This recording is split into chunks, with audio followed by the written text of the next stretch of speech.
నమస్తే. నేను మీ Gopi. Welcome back to our channel. ప్రస్తుతం మనం చూస్తున్నాం నిన్నటి నుంచి బీఆర్ఎస్ పార్టీ, కాంగ్రెస్ పార్టీ మధ్య పెద్ద వార్ జరుగుతుంది. అసలు ఆ వార్ ఏంటో మన ముందు బీఆర్ఎస్ నాయకులు ఉన్నారు. ఆయన అడిగి తెలుసుకుందాం. సార్ నమస్తే సార్. ఏం జరుగుతుంది సార్ బీఆర్ఎస్ నాయకుల మధ్య, కాంగ్రెస్ నాయకుల మధ్య అసలు ఏం జరుగుతుంది? నిజానికి ఇది బీఆర్ఎస్ కాంగ్రెస్ మధ్య జరుగుతున్నటువంటి ఘర్షణ కాదు, ప్రజలతో ముఖ్యమంత్రి చేస్తున్న ఘర్షణ. బీఆర్ఎస్ ఏం చేస్తున్నది, ఆయన వైఫల్యాన్ని ప్రజల దృష్టికి తీసుకొస్తున్నది. ఫిరాయింపులు యథేచ్ఛగా చేస్తున్నారు, హైకోర్టు మొటికాయలు వేసింది. దాని నుంచి దృష్టి మరలించడానికి నిజానికి ఆయన ఏమన్నారు, గాంధీ నేను దేవుడి కండువా కప్పుకున్నాడు. దేవుడి కండువా లేదండి, రాష్ట్రంలో కొత్త పదం తీసుకొచ్చాడు ఇప్పుడు రేవంత్ రెడ్డి, దేవుడి కండువా అని చెప్పి. అంటే ఫిరాయింపు చేసిన ఎమ్మెల్యే కప్పుకునే కండువా, దాన్ని దేవుడి కండువా అంటారు అన్నమాట. సో ఈ దేవుడి కండువా కప్పుకున్న దాన్ని కౌశిక్ రెడ్డి ప్రశ్నించారు. ప్రశ్నిస్తే నిజానికి అసలు హైకోర్టు మొట్టికాయలు వేసింది, దానికి జవాబు చెప్పుకోవాల్సినటువంటి పరిస్థితుల్లో వాళ్ళు ఉన్నారు. నువ్వు నిజంగా బీఆర్ఎస్ నాయకుడు అయితే తెలంగాణ భవన్కు రా, ఇక్కడ ప్రెస్ మీట్ పెట్టు అని ఒక న్యాయమైన ప్రశ్న ఆయన అడిగాడు. అడిగితే దానికి సమాధానంగా గాంధీ చేసింది ఏమిటి, గాంధీ కౌశిక్ రెడ్డి ఇంటి మీదకి దాడికి వచ్చారు. దాడికి రావడమే కాక ఇంట్లో విధ్వంసం సృష్టించారు, రాళ్ళు ఇస్తారు. మీరు ఆలోచించండి, ఇదే గాంధీ బీఆర్ఎస్లో ఉన్నాడు, ఇదే మైనంపల్లి హనుమంతరావు బీఆర్ఎస్లో ఉన్నాడు, ఇదే దానం నాగేందరు బీఆర్ఎస్లో ఉన్నారు. వాళ్ళు అప్పుడు ఎవరి మీద దాడులు చేశారా, ఈ రకమైన భాష ఉపయోగించారా, ఈ అమనా బూతులు తిట్టడం కానీ, ఈ రకంగా దాడులు చేయడం కానీ అప్పుడు ఎందుకు చేయలేదు, ఇప్పుడు ఎందుకు చేస్తున్నారు? ఆ రోజు కేసీఆర్ గారు ఇటువంటి కల్చర్ని ప్రోత్సహించలేదు. ఇవాళ రేవంత్ రెడ్డికి ఆ కల్చర్ తప్ప ఇంకోటి తెలియదు. Cultureless vulture Revanth Reddy. కనుకనే అతని నాయకత్వంలో వీళ్ళు ఇట్లా ప్రవర్తిస్తున్నారు. అంటే గాంధీ గారు ఏమన్నారంటే, ఈ విషయం పార్టీకి సంబంధం లేదు, నాకు కౌశిక్ రెడ్డికి మాత్రమే చెప్తున్నాడు. దానికి మీరు ఏమంటారు? దాన్ని అట్లా చేస్తున్నారు, దాన్ని అట్లా వక్రీకరించే ప్రయత్నం చేస్తున్నారు. నిజానికి చర్చ నడుస్తుంది ఫిరాయింపుల మీద, దాన్ని దృష్టి మళ్లించడానికి అది కౌశిక్ రెడ్డి గాంధీ మధ్య విషయంలాగా మారుస్తున్నారు. అదే కాదు, పర్సనల్ ఇష్యూని పార్టీ ఇష్యూ మారొద్దు. నిజానికి గాంధీ నిన్న ఒక మాట అన్నాడు, కరీంనగర్ వాడు వచ్చి హైదరాబాద్లో పెత్తనం చెలాయించడం ఏమిటి అన్నాడు. దాని నుంచి కౌశిక్ రెడ్డి ఏమన్నాడు, ప్రాంతేతరుడమైన నువ్వు వచ్చి ఇక్కడ పెత్తనం చెలాయించడం ఏంటి అని అన్నాడు. కౌశిక్ రెడ్డి అట్లా మాట్లాడడానికి కారణమైంది గాంధీ ఇచ్చినటువంటి స్టేట్మెంట్.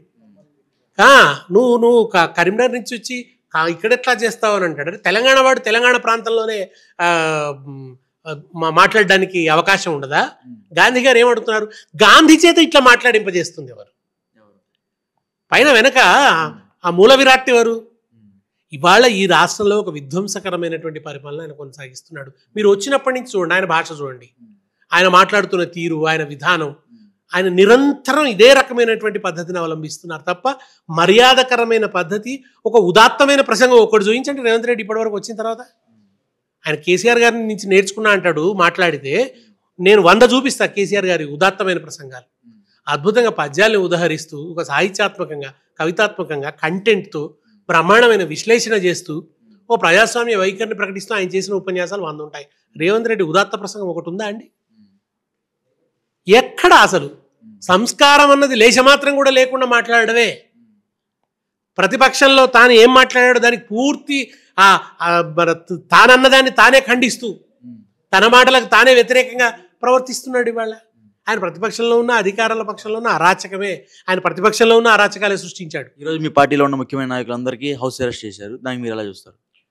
అదే ఇప్పుడు అసలు దాడి చేసినటువంటి గాంధీ యథేచ్ఛగా తిరుగుతున్నాడు. గాంధీ ఇంటికి పోయి ఆయన ఎవరు, మన దానం నాగేందర్ తొడగొట్టి సవాల్ చేస్తున్నాడు.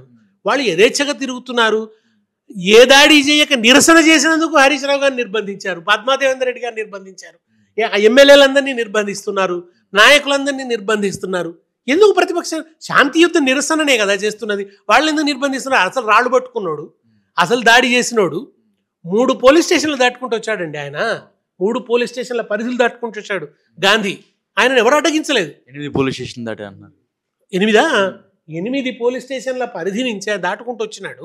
ఆయనను పోలీసులు యథేచ్ఛగా అనుమతిస్తారు, కానీ వాళ్ళ నిరసన చెప్పినందుకు ఈయనని 8 పోలీస్ స్టేషన్లు తిప్పుతారు. అంటే అదే వాళ్ళ అధికారంలో ఉన్నారు కాబట్టి ఏది చేసినా సరే చెల్లిపోతుంది కదా. అట్లా కాదు కదా, రాజ్యాంగం అనేది ఒకటి ఉంటుంది కదా, అధికారంలో ఉంటే ఏదంటే అది చేస్తామనంటే ఎట్లా, ప్రజాస్వామ్యం అనేది ఒకటి ఉంటుంది కదా. రేవంత్ రెడ్డి పరిపాలన కాదండి ఇక్కడ జరుగుతున్నది, తెలంగాణ ప్రభుత్వ పరిపాలన, దానికి విధి విధానాలు ఉన్నాయి, ఆయన ఇష్టం ఉన్నట్టు చేయడానికి వీల్లేదు కదా. గతంలో బీఆర్ఎస్ పార్టీ అధికారంలో ఉన్నప్పుడు సేమ్ ఇదే చర్యలు చాలా చేశారని ఇటువంటి దాడులు చెప్తున్నారు. లేవు కదా, ఇటువంటి దాడులు జరగలేదు కదా. జరిగితే పోలీసులు వెళ్ళి అరెస్టులు చేశారు. కానీ ఇట్లా గుండాలు ఒక ఎమ్మెల్యే వెళ్ళి ఇంకో ఎమ్మెల్యే ఇంటి మీద దాడి చేయడం జరిగిందా? చేయలేదు కదా. అట్లా ఆయన అనగానే సరిపోదు కదా. 10 ఏళ్ళు ప్రత్యక్ష సాక్ష్యం ఉంది కదా, ప్రజలు చూస్తున్నారు కదా. రేవంత్ రెడ్డి లాంటి వైఖరి ఎప్పుడూ లేదు. నేను ఇంతకుముందే అడిగాను కదా, ఇదే మైనంపల్లి, ఇదే గాంధీ, ఇదే దానం నాగేందర్ బీఆర్ఎస్లో ఉన్నప్పుడు ఎట్లా ప్రవర్తించారు, ఎట్లా వ్యవహరించారు, ఇవాళ ఎట్లా వ్యవహరిస్తున్నారు. మనం రీసెంట్ గా కూడా చూసుకోవచ్చు, అసెంబ్లీలో దానం నాగేంద్ర గారు రెచ్చిపోయి మాట్లాడటం, రే ఇంద్ర ఏం చేస్తారు, ఎలా బతుకునిస్తాం, అలా కాంట్రవర్సీగా మాట్లాడడం జరిగింది అసెంబ్లీలో కూడా. సో దాన్ని మీరు ఎలా చూస్తారు? బూతులు కదా కదా. దానం నాగేందర్లో ఉన్న కుసంస్కారాన్ని బీఆర్ఎస్ పాలన అణిచివేస్తే రేవంత్ రెడ్డి పరిపాలన దాన్ని ప్రేరేపిస్తున్నది అనమాట, దానికి మరింత ప్రేరణనిస్తున్నది అనమాట. అది ఈ రెండు పరిపాలన మధ్య ఉన్న తేడా, దాన్ని గమనించాలి. కేసీఆర్ ఉన్న రోజులు అసెంబ్లీలో ఒక పద్ధతి ప్రకారం చర్చ నడిచింది. కానీ ఈ రకమైనటువంటి వికృతమైనటువంటి వైఖరి అప్పుడు లేదు. ఇవాళ ఆ వికృతమైనటువంటి వైఖరులు వస్తున్నాయి. ఆంధ్ర అసెంబ్లీలో ఎట్లా అయితే దుర్భాషలు ఆడడం ఒక సాధారణ పరిస్థితిగా మారిపోయిందో, దాన్ని తెలంగాణలో కూడా తెచ్చేదాకా రేవంత్ నిద్రపోడు. ఆ పరిస్థితిని రేవంత్ తెచ్చి తీరుతాడు. ఇవాళ ఆయన రివ్యూ చేస్తున్నాడట, చేయండి ముఖ్యమంత్రి గారు. ఏమని రివ్యూ చేస్తారు? పోలీసుల సహకారంతో గుండాలతో దాడులు చేయటం ఎలా, డీజీపీ గారు ఆయన కానీ కూర్చొని ఆలోచించాలి. వాళ్ళ తెలంగాణ రాష్ట్రంలో అదేవిధంగా రేపులు కానీ లేకపోతే మర్డర్లు కానీ చాలా ఎక్కువైపోతూ ఉన్నాయి. హోమ్ మినిస్టర్ పదవి ఇంతవరకు ఇవ్వలేదు. అసలుకి ఈ మర్డర్లు ఎప్పుడు ఆగిపోతాయి, ఈ మానభంగాలు ఎప్పుడు ఆగిపోతాయి, ఇవన్నీ మీ పార్టీ ద్వారా మీరు చెప్పండి. రేవంత్ రెడ్డి హోమ్ మినిస్టర్గా దిగిపోతే ఆ దాడులు ఆగిపోతాయి, శాంతి భద్రతలు వస్తాయి. ముఖ్యమంత్రిగా దిగిపోవాలి, హోమ్ మినిస్టర్గా దిగిపోవాలి. ఆయన హోమ్ మినిస్టరు, శాంతి భద్రతలు లేవు. ఆయనే వెల్ఫేర్ మినిస్టరు, సంక్షేమం లేదు. ఆయనే విద్యామంత్రి, విద్య కుంటుపడ్డది. ఆయన మున్సిపల్ శాఖ మంత్రి, ఎక్కడ పారిశుధ్యం లేదు. పట్టణాల పరిస్థితి అట్లాగే ఉంది, గ్రామాల పరిస్థితి అట్లాగే ఉంది. విషజ్వరాలు విజృంభిస్తున్నాయి. ఆయన ఏ శాఖని ఏం వెలుగబెడుతున్నాడని? ఉత్తదే శుష్కప్రియాలు, శూన్యహస్తాలు, ఏదో రెచ్చగొట్టడాలు, దుందుడుకు మాట్లాడడం, దాడులు చేయడం, దీంతోనే ఆయన పరిపాలన సాగుతుంది తప్ప ఈ 10 ఏళ్ల పరిపాలన సారాంశం ఏమిటి? ఏది రైతు బంధు, ఏది రైతు బీమా, ఏమైంది? సంక్షేమం అంతా ఎక్కడ పోయింది? ఏ పెంచుతానన్న పెన్షన్లు ఎప్పుడు పెంచుతావు? నీ 6 గ్యారెంటీలు ఎక్కడ పోయినాయి? మహిళలకు 2500 ఏది? అలో లక్ష్మణాన్ని అలవటిస్తున్నారు గ్రామాల్లో. వ్యవసాయం సంక్షోభంలోకి పోయింది. దాని గురించి ప్రజలు దుఃఖిస్తుంటే, నిలదీస్తుంటే దాని అంతటి నుంచే దృష్టి మళ్లించడానికి ఇదంతా తతంగం నడిపిస్తున్నాడు ఆయన. డైవర్షన్ అంతే. ఈ డైవర్షన్ పాలిటిక్స్ ఇట్లాగే కొనసాగితే ప్రజలకు ఎవర్షన్ వస్తుంది. దాని తర్వాత రేవంత్కు రివర్షన్ కూడా సాధ్యం. ఫైనల్గా ఈ గొడవ ఎప్పుడు అయిపోద్ది అంటారు? ఈ గొడవ ముగించాల్సింది ముఖ్యమంత్రి. ముఖ్యమంత్రి సరిగ్గా వ్యవహరిస్తే, ముఖ్యమంత్రి పద్ధతిగా ఉంటే రాష్ట్రం శాంతియుతంగా ఉంటుంది. ముఖ్యమంత్రే కుట్రదారుడైతే రాష్ట్రం గతి ఏమవుతుంది? దాడులకు కుట్ర సారథి, తెలంగాణ వినాశనానికి సారథ్యం వహిస్తున్నవాడు రేవంత్ రెడ్డి. వెనక ఉన్న శక్తులేవో కొంతకాలంలో తేలుతుంది. అపోజిషన్లో ఉన్న నాయకుడు ఖచ్చితంగా వచ్చి జనాలకి అండగా ఉంటాడు. కేసీఆర్ గారు ఎందుకు కనబడట్లేదు జనాలకి? కేసీఆర్ గారు లేకుండానే ఇవాళ భారత రాష్ట్ర సమితి ఈ కార్యక్రమాలన్నింటినీ నిర్వహిస్తుందా? ఇవాళ రేవంత్ రెడ్డి అక్రమాలను బలంగా నిలదీస్తున్నందుకే కదా. ఇవాళ హరీష్ రావు గారు నిరసన చేసినా, కేటీఆర్ గారు నిరసన చేసినా, అది ఆ విధానాన్ని నిర్ణయించేది ఎవరు? కేసీఆర్ గారు కాదా? ఎప్పుడు ఏ పాత్రను ప్రవేశపెట్టాలో, ఎవరు ఎప్పుడు రావాలో ఒక వ్యూహం ఉంటుంది కదా. ఆ వ్యూహం ప్రకారమే కేసీఆర్ గారు వ్యవహరిస్తున్నారు తప్ప కేసీఆర్ గారు ఏమి మొత్తం సన్యాసం తీసుకొని లేరు. ఆయన కేసీఆర్ గారు ఏమిటో, కేసీఆర్ గారు ఈ రాష్ట్ర ప్రయోజనాలను ఎట్లా కాపాడుతారో, ఈ తెలంగాణను తిరిగి ఎట్లా ఈ దుర్మార్గుల బారి నుంచి రక్షిస్తారన్నది ముందు రోజుల్లో చూస్తాం. ఓకే, ఫైనల్గా ఒకే ఒక క్వశ్చన్. కాంగ్రెస్ పార్టీ అంటే సంవత్సరానికి ఒక సీఎం దిగిపోతూ ఉంటారు. రేవంత్ రెడ్డి గారు కూడా సంవత్సరంలో దిగిపోయే సీఎమా లేకపోతే 5 ఏళ్ళు ఉండే సీఎం అంటారా? అధిష్టానం దించదండి, ప్రజలే దించుతారు. ప్రజల ఒత్తిడి మేరకు అధిష్టానం దించవలసి వస్తుంది. ఎందుకంటే ఈ దరిద్రగొట్టు ముఖ్యమంత్రిని ప్రజలు ఎక్కువ కాలం భరించలేరండి. ఈ వికృతాన్ని ప్రజలు ఎక్కువ కాలం సహించలేరు. చాలా పెనుభారంగా మారిపోయాడు ప్రజలకి.